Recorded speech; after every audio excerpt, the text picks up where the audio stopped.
আসসালামু আলাইকুম। সবার আগে বাছাই করা 10টি আন্তর্জাতিক খবর জানিয়ে দেব। প্রথমেই থাকছে শিরোনাম। তবে তার আগে অনুরোধ থাকবে ভিডিওটিতে একটি লাইক দিবেন। দখলদার ইসরায়েলি বাহিনী এবং ফিলিস্তিন পুরোদমে যুদ্ধ চলছে, জানিয়ে দেব হাতে থাকা সর্বশেষ আপডেট আন্তর্জাতিক সংবাদ। প্রথমেই সংবাদ শিরোনাম। ইসরায়েলি অপরাধযোগ্য থামাতে মুসলিম দেশগুলোকে বাস্তবসম্মত পদক্ষেপ নিতে হবে। এরপর জানিয়ে দেব ইসরায়েলের রকেট ছিল ফিলিস্তিনি যোদ্ধারা। এদিকে কাশ্মীর নিয়ে চীন পাকিস্তানের বিবৃতি, যা বলল ভারত। এরপর জানিয়ে দেব যুদ্ধ বিধ্বস্ত গাজায় মৃত্যু ও ধ্বংসের অনন্য মাত্রার সাক্ষী এখন বিশ্ব। আরো জানিয়ে দিব ইরাকে তেল শোধনাগারে ভয়াবহ অগ্নিকাণ্ড। সর্বশেষ জানিয়ে দেব গাজাকে বসবাসের অযোগ্য করে ফেলা হয়েছে বলেছে ইউএনআরডব্লিউএ। এতক্ষণ শুনছিলেন সংবাদ শিরোনাম, এবারে বিস্তারিত। তবে অনুরোধ থাকবে ভিডিওটিতে একটি লাইক করবেন এবং কমেন্ট করে জানিয়ে দিবেন কোন জেলা থেকে আপনি আমাদের এই ভিডিওটি দেখছেন। ইসরায়েলি অপরাধযোগ্য থামাতে মুসলিম দেশগুলোকে বাস্তবসম্মত পদক্ষেপ নিতে হবে। ইসলামী প্রজাতন্ত্র ইরানের ভারপ্রাপ্ত পররাষ্ট্রমন্ত্রী আলী বাকেরি কানি বলেছেন, ফিলিস্তিনি জনগণের বিরুদ্ধে ইহুদিবাদী ইসরায়েল যে অপরাধযোগ্য চালিয়ে আসছে তা বন্ধ করার জন্য মুসলিম দেশগুলোকে বাস্তবসম্মত ও আন্তরিক পদক্ষেপ নিতে হবে।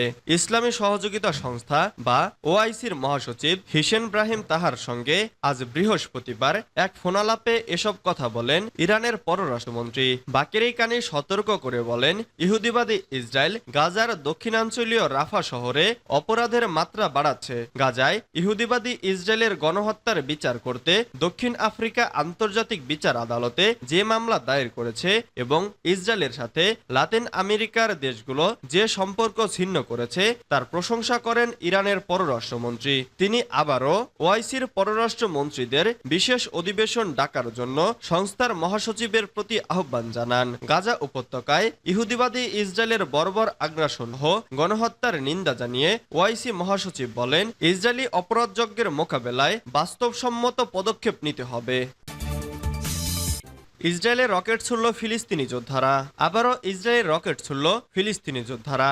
স্থানীয় সময় বৃহস্পতিবার 13 জুন রাতে চালানো হয় এই হামলা, জানিয়েছে ইসরায়েলি সেনাবাহিনী। ভিডিও ফুটেজে দক্ষিণাঞ্চলের অনেক এলাকায় সতর্কতা সাইরেন বেজে উঠতে দেখা যায়। পরে ইসরায়েলের প্রতিরক্ষা ব্যবস্থা আয়রন ডোমের মাধ্যমে প্রতিহত করা হয় রকেট। তবে এই হামলায় ক্ষয়ক্ষতির কোনো তথ্য দেয়নি তেল আবিব। গাজায় ইসরায়েলি আগ্রাসনের প্রতিবাদে প্রায়ই ইসরায়েলি ভূখণ্ড লক্ষ্য করে রকেট মিসাইল ছুড়ে আসছে হামাস সহ অন্যান্য ফিলিস্তিনি স্বাধীনতাকামী গোষ্ঠীগুলো। হামলা চালাচ্ছে লেবাননের সশস্ত্র গোষ্ঠী হিজবুল্লাহ।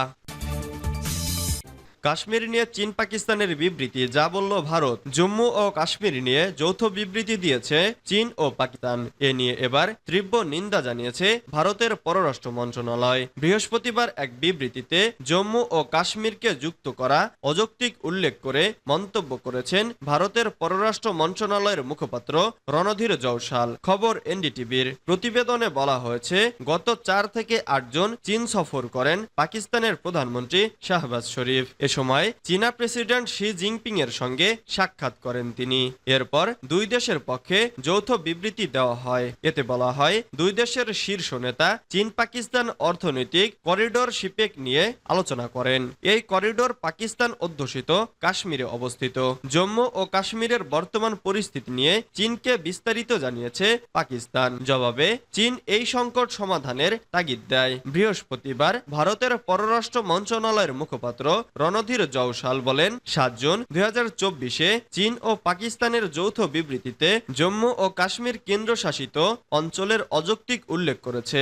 আমরা স্পষ্টভাবে এই ধরনের উল্লেখ প্রত্যাখ্যান করি। তিনি বলেন, এই ইস্যুতে আমাদের অবস্থান সংশ্লিষ্ট পক্ষের কাছে সামঞ্জস্যপূর্ণ ও সুপরিচিত। জম্মু ও কাশ্মীরের কেন্দ্রশাসিত অঞ্চল ও লাদাখ কেন্দ্রশাসিত অঞ্চল ভারতের অবিচ্ছেদ্য অংশ ছিল, আছে এবং থাকবে। সেখানে অন্য কোনো দেশের অবস্থান নেই। পাকিস্তানের চরম অর্থনৈতিক সংকটের জন্য আংশিকভাবে দায়ী করা হয় চীনা ঋণের ফাঁদকে। শ্রীলঙ্কাও এতে ক্ষতিগ্রস্ত হয়। যুদ্ধবিধ্বস্ত গাজায় মৃত্যু ও ধ্বংসের অনন্য মাত্রার সাক্ষী এখন বিশ্ব।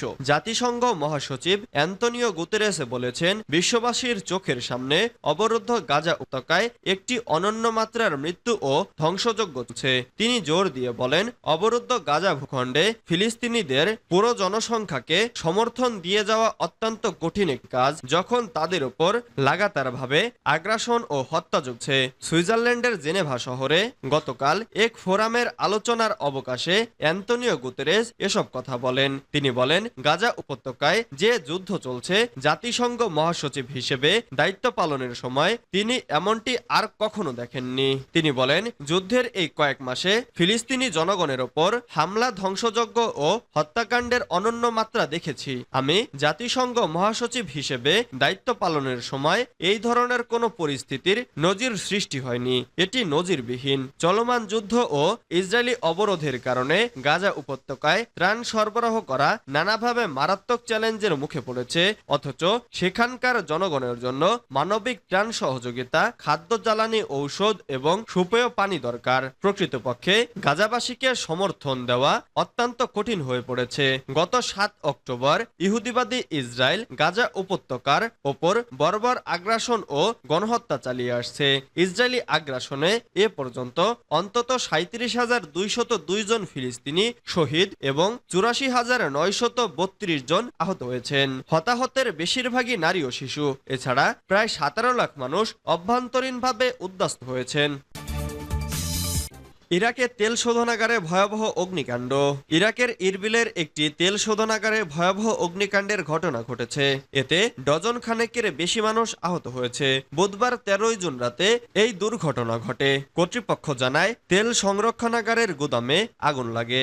এরপর তা ছড়িয়ে পড়ে পুরো শোধনাগারে। রিফাইনারি, বিভিন্ন ভবন এবং স্থাপনা ভস্মীভূত হয়ে গেছে এই অগ্নিকাণ্ডে।